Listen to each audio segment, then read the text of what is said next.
As we are each and every Wednesday at 2:30 by the manager of the Red Sox, Alex Cora. He's brought to you by Shaw's and Star Market, perfecting the art of fresh.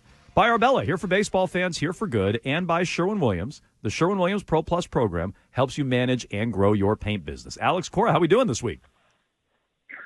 Doing good. How are you guys? We're doing well. We just we're playing a clip from you discussing the Celtics last night. I saw you put something out on social media as well. They win their 18th championship. You started off by crediting the ownership group of the Celtics. What specifically do you think they did well? They did a lot of good things, right? And they went through a process when Brad got there, right, to make some trades and then, killed it in the draft and then adding some pieces when they felt they were ready. And, it was a process that, is part of sports, right? And right now it feels like where they at after the season. I mean, throughout the season, for me, just following the league and all that, they were the best team by far. When they're healthy, there's nobody obviously better than them. It's a complete team, but it feels like staying together in the next few years.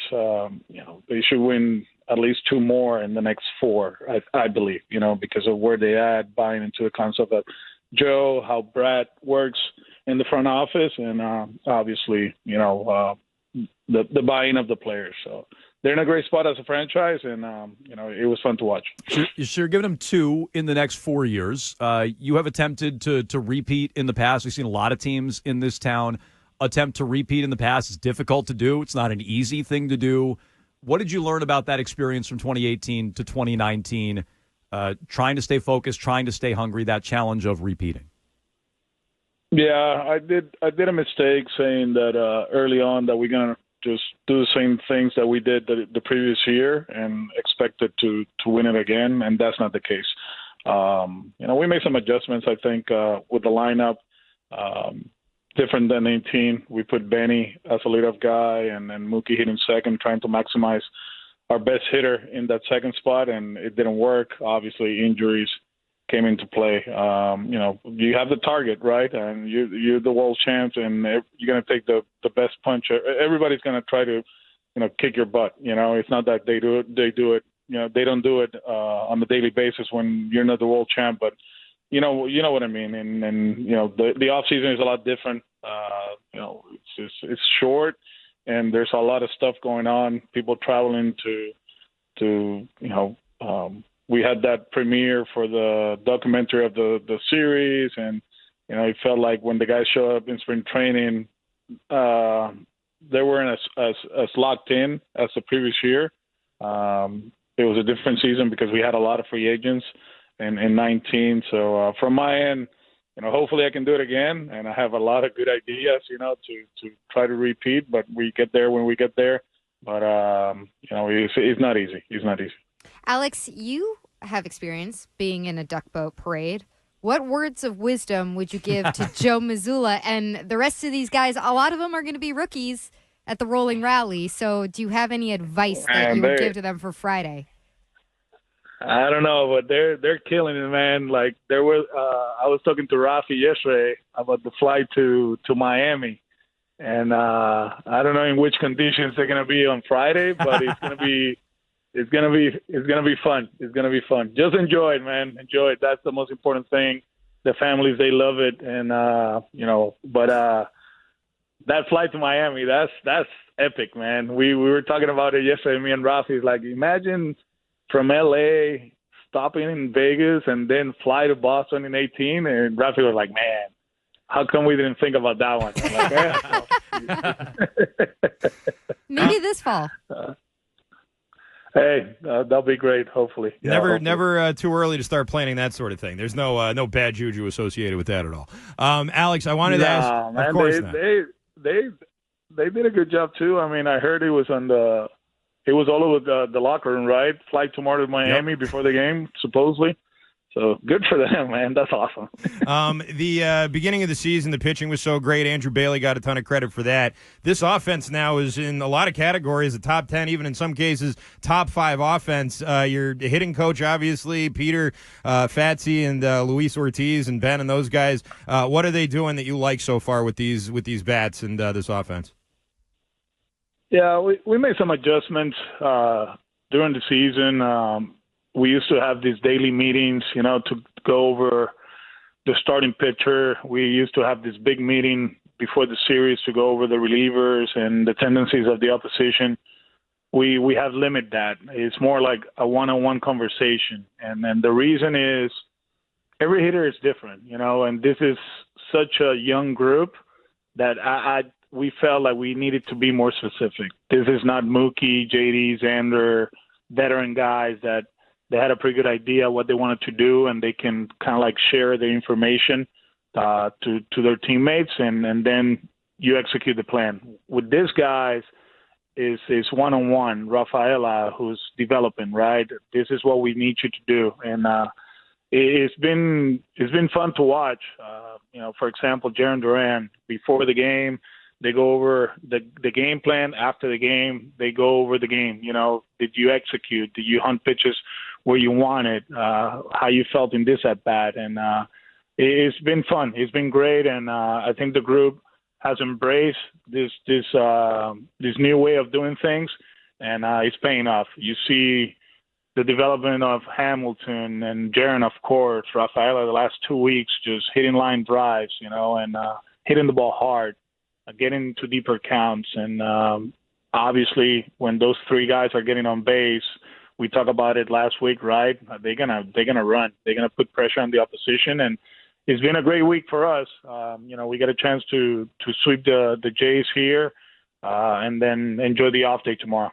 So I wanted to ask you about that, and it's Alex Cora, manager of the Red Sox, joining us as he does every Wednesday here on Jones and Mego with Arcan on WEEI. Sunday night was striking. 9 steals is not going to happen every night. It helps when the catcher doesn't bother throwing down to second base. But between Hamilton, Duran, Rafaela, you just named them all, the athleticism was on full display. Are you planning on being more aggressive on the base paths? And is that something that Craig Breslow and Baseball Ops is on board with? We talk about it in the off season and where we at in this business, right? The environment that Theo created, right, with the new rules. You need athletes. You really do. Look what the D-backs did last year. They pushed the envelope and they made it to the World Series. And in our case, the roster, the last few years, it was a slow one, right? We needed to hit, to score runs. We needed to hit the ball out of the ballpark to score runs. And in certain cases, we didn't do that. Defensively, it was a slow team that, we just made the routine plays, but we didn't, make the out above average, right? And now you got this 3 guys in the outfield, Abreu, Rafaela, and Duran, O'Neill, 4 with, and they're good defenders. I call them movers. When the ball is hit, everybody's moving, and they're moving fast. They're making plays. In the infield, we got to be better. We got Rafi at third. We know who he is. Hamilton has great range, having problems with out conversion. And at second, Valdi, he hits, right? But it's a good brand of baseball. It's one that, first, the ownership, they like it a lot. They felt like athletic-wise we were behind, and now we're up there with the best of them. Craig, he loves it, and then from my end, it helps us when you go through stretches and when you're not hitting the ball out of the ballpark. We can steal a game, right? We can put pressure on the opposition, go first to third. For example, yesterday, Don Smith gets a hit. They bring a righty to face Rafaela. We pinch run with Hamilton. He steals right away. Base hit, 4-3. We win the game, and we can do that. And it's going to avoid, for me personally, I truly believe it's going to avoid the long stretches of losing games. The 5-game losing streak, the 6-game losing streak. I think we're going to be able to avoid that because we can pitch, and also athletic-wise, we can steal a few games. Triston Casas had an interesting story he shared on Father's Day on Sunday Night Baseball broadcast. It's getting a lot of traction on social media. And then earlier in the season, he said that he would consider eating his teammate Jarren Duran. Does he have Duran, right? does he have the most unusual personality of the guys that you have coached as a manager here since your time in Boston? He's unique. Let's put it that way. Unique. I remember when he got called up, right? He was doing yoga with no shirt in down the right field line. That's his first time with us, right? And he's doing that. He's very comfortable with who he is, which is awesome, and we have appreciate. We love Christian the way he is. The only thing that I try to avoid with Triston, is to take him out to dinner because he will be a very expensive meal. This guy, he really eats. It's not the usual 12-ounce fillet, right? It's the 42-ounce T-bone steak, Nice. And just for him. That's how it works. Like half a Duran. Yeah. Alex, before we let you go, baseball lost an icon yesterday, and you started your career in L.A. with the Dodgers, rivals with the Giants. Willie Mays. Did you know him at all? And what kind of void does this leave in the game? Yeah, I had the pleasure of meeting Mr. Mays when we played the Giants. We played them a lot, right? When I was with the Dodgers, and he was always around. I'm good friends with Orlando Cepeda, another Hall of Famer, and just listen to his stories of how great Mr. Mays was. The athleticism, just the ability of dominate games. He was, second to none. Manny Mota, who was a coach of us with the Dodgers, obviously playing against him, just talking about him and Clemente. He said that those guys, in All-Star games and obviously competing against them, it was great, and he will be missed. What a life. He lived a great life, and, we're going to miss him, but, one of the best, if not the best, right, as far as like the conversation of, who's the most complete player or the best player in the history of the game. Time now for our Sherwin-Williams question of the week, sponsored by Sherwin-Williams. You can ask Sherwin-Williams how to bring out color in your life. Our Sherwin-Williams question of the week is brought to you by Mohammed Balanson from Peabody Properties. He asks, has your opinion of the pitch clock changed, and how has it helped challenge the team while strategizing before a game? No, I love the pitch clock. I think it's, something that we needed. We needed action in the game.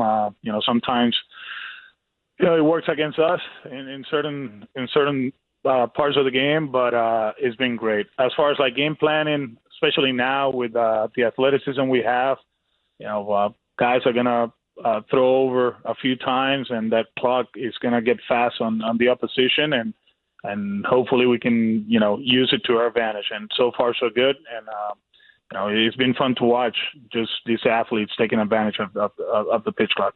All right, Alex Cora, manager of the Red Sox, joins us every Wednesday here on Jones and Mego with Arcand. Alex, we'll talk to you next week. Good luck up in Toronto, and again, we'll talk to you Wednesday. Live from the parade on Friday for you guys or no? Oh, we're going to be at Dillon's on Friday. Yeah. Oof, let's go. That sounds great. All right, well, maybe we'll see you there. Back in the day. Okay. You there back in the day. I have not been in a while, but Friday will be the day.